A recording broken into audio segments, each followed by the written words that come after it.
พยาบาลที่มีสีมาสาธิตเกี่ยวกับร่างบาดแผล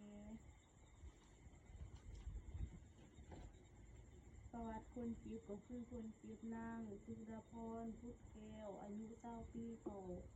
มาห้องหมอคนเจ็บได้เกิดอุบัติเหตุมี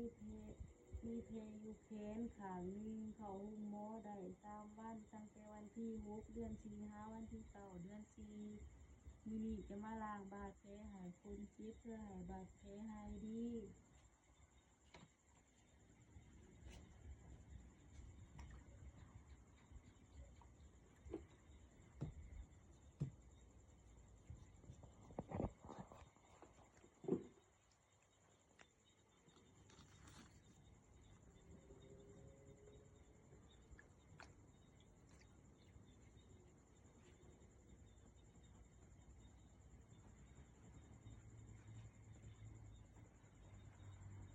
สบายดีเลย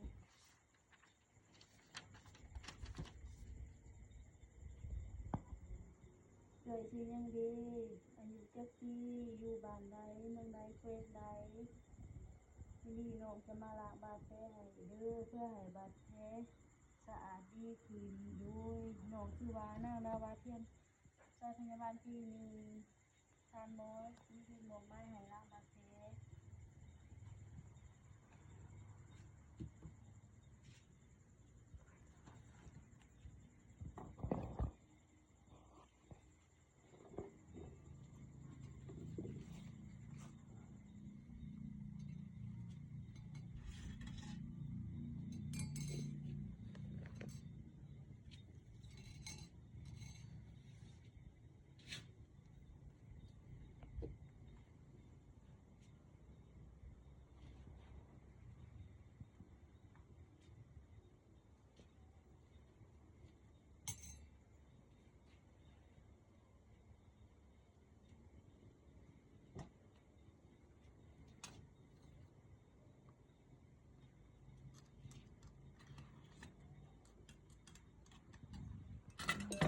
คือเสือ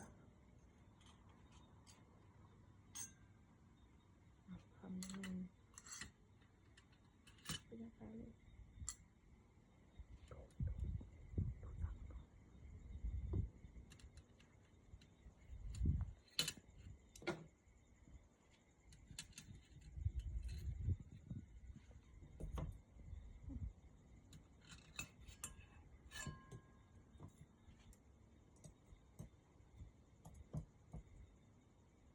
ว่าจะได้เลยทำผักเพื่อให้เสือ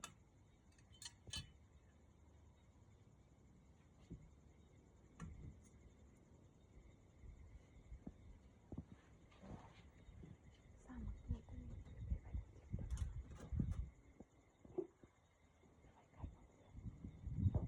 เราไปไก่ของเสือ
เด้อบ่ให้บาดแผลถึงน้ำบ่ให้กินของเค็มดิบเด้